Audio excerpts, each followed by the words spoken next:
MCN50 is really just about catching a snippet about people's history with museums and computers, so your memories of Museum Computer Network, but also just technology in the field. I loved hearing that you were at MCN in 1987 in Cambridge. I have to tell you, I was still wearing a uniform in school. Yeah.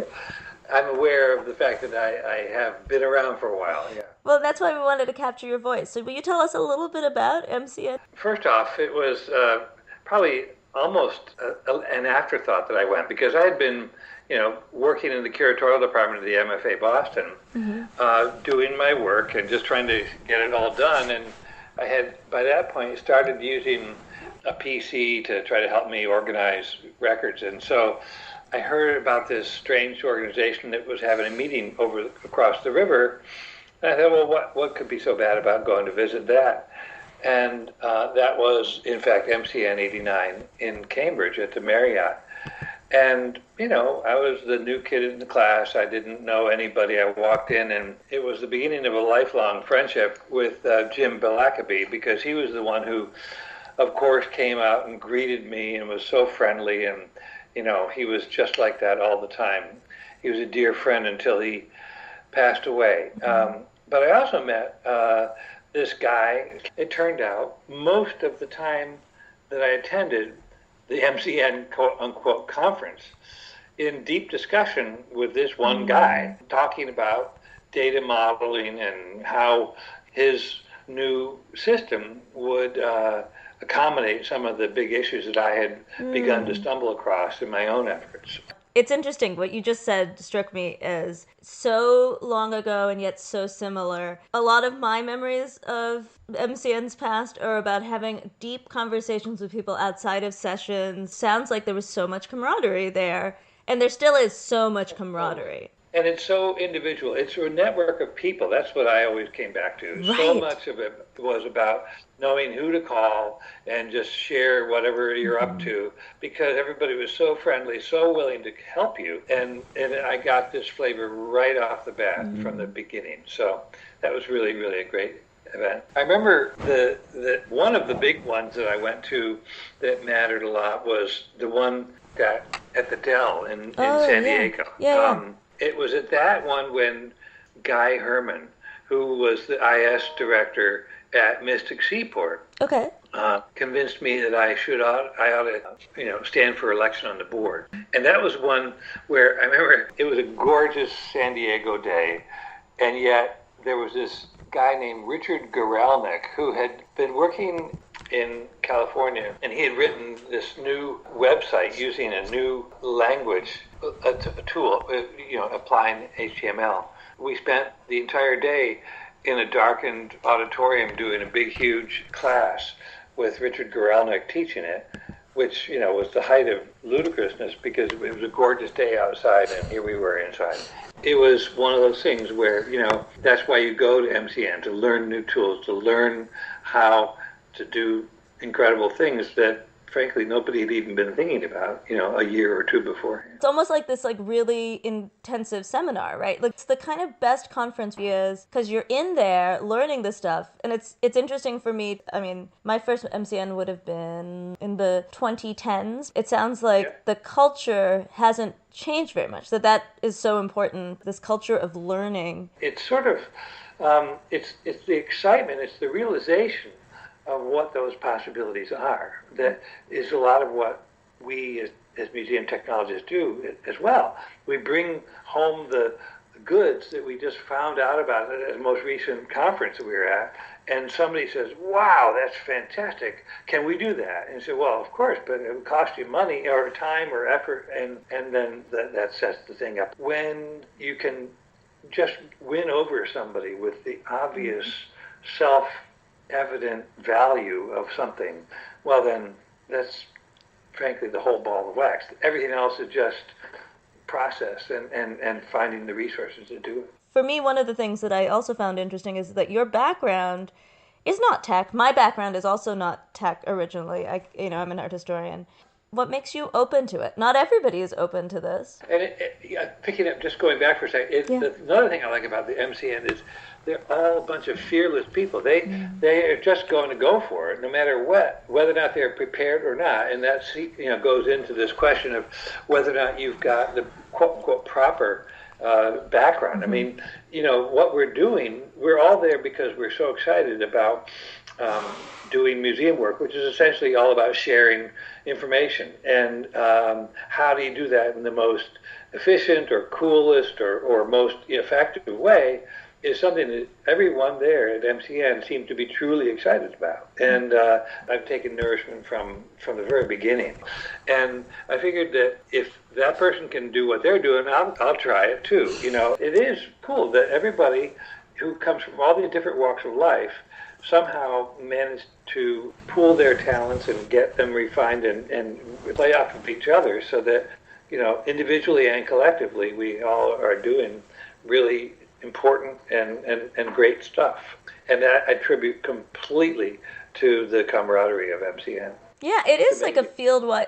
I have to say, it has field-wide. It does have field-wide ramifications for me. I mean, I think of projects that I had the idea to do, and I had worked on the original Galler one, which is how I started going to MCN as an educator. But then since then, after that in some ways, I was definitely reading a lot of MCN stuff, and Holly Witchy had been involved in some of the early tech projects that I worked on, and she would go to MCN and come back with all of these stories and all these articles for me to read. And I think it does have such an interesting impact on the history of museums. And you said collections databases. I think for a lot of people like my age, take the database, that was so incredibly instrumental, but I wouldn't even think about that. It's a given. And so many givens were from Museum Commuter Network. We just don't know, It's that fearlessness and that self-education, and it just layers one on top of each other. And so, one thing goes to the next, and so rapidly things get so much more refined that people either forget or just don't bother to think about where we all came from, which is one of the reasons why I think it's so great that MCN is celebrating the 50th as it is, because it's important stuff that people should know about, that is just good to know about anyway. MCN was a classic hardwired network between MoMA and the Guggenheim and a couple other minor, maybe NYU too, but it was very constrained to being a network. And so from there, it grew out into this people network and then educational network, and look at what it has wrought. So I think it's great that people are taking advantage of the resources that are still existing. I wanted to go back to something else that you mentioned. One thing that is so much about technology is self-taught. So much of our museum work is not self-taught. I studied with so-and-so. I have graduate degrees. And one of the things I think I do struggle in our field is the tension between the self-taught culture and the academic culture. And, I wonder how you negotiate that, because you're on both sides. It's true what you're talking about. And it's not an easy path, to be sure. I recall actually being at sometimes fairly much at war with some of the technologists, especially at the MFA. The IT department really didn't accord the notion of collections information management to be worth considering or doing much about. And in fact, that was, of course, what I was mostly concerned with, and to be a champion of it really became something of a warrior about it, because I was having to squabble for resources. On the other hand, then there was the curatorial department, who were steeped in the old silo technology, and information was power, and so to be putting it out there sort of unmediated was really threatening. So there were some who were very, very concerned about that too. Once they started seeing the possibilities of what can happen, I think then they really got into it. That's a great point. A lot of my work is communication and helping different parties work together. And so much of it is that the process is so important, because not everyone walks at the same pace. And, right. And so you need to, the race won't end until all the people cross the finish line. Somebody might feel like they win it, but for the person who was the lost person, they might just feel happy that they crossed the finish line. But what would you give advice to those people who are sort of struggling with? I don't want to get too much on the soapbox, but museums can be very democratic institutions, and I feel that especially when harnessed with technology, they can be even more so. And given the world we're now living in, I feel that it's almost an imperative that we need to pursue all of what these things we're talking about are, and to the fullest that we can possibly do that. Because, we are, by virtue of museums, we are basically the vessels of the heritage of mankind. And how we present that, how we can make that information the full flavor of who we, the capital W, are, is an important life's work. And we have to be passionate about this. It's an unassailable good, what we're doing. It sounds hackneyed to say, what advice would you give? Well, be passionate about what you're doing. The acceleration of change is, there's never going to be a time when you can sit back and just say, oh, been there, done that, got it taken care of, more to be done every day. I mean, for example, now, I'm not really dealing with technology on a daily basis any longer. I'm in a very small museum, but just like that classic New Yorker magazine of the two dogs talking to each other, the internet, no one knows you're a dog. Well, no one knows that this is a really small museum if we get our information out there using the tools that are now readily available. It comes down to people. We are a small staff, so, of all the millions of things that we have to do every day, who's going to take responsibility for refreshing the information to get it in there in the first place, And even though everybody's willing and into it, and we've got a really great social media group going here in the Lyman Allyn Art Museum and all, it's still, there's only 24 hours a day. And however passionate people are, we can't always do all the things we like to do. But I think it's important that we keep on trying, because that's a way that we can get, the treasures that we are responsible for out there in the real world. The more we give a little information about our collections, the more people want to come and see them in reality. So there's a real strong benefit for us doing all this besides the altruistic. Make high quality experiences is never going to go out of style, I think. No, and it's true. And it's funny because it isn't about what you deploy. People expect a kind of an experience, and the technology is there just to facilitate this unmediated experience with whatever. And we can't predict what discoveries will be made by whom and how. I mean, that's the thing that's so much fun about working in the museum and providing the resources. It's like, it's almost, that's where I get it back to, it's a very democratic process. You provide the resources and let other people do with them what they will, And I would suggest that artists and humanists tend to, in my opinion or my observation, tend to disregard or downplay the importance that logic has in our world. Physical science, certain things have to happen the way they do. So, and logic works the way it does. And technology, after all, when you strip away everything else, is all about logic. So you need to be able to use that one sphere to think logically, and the other one to think, creatively, and get them to work together, and not to fret about which is better, but just deal with the fact that you have to do them together. Mm-hmm. Well, you were saying that you were also in math, and when we were pre-talking, that you're a math person, and I think of music as being kind of applied math.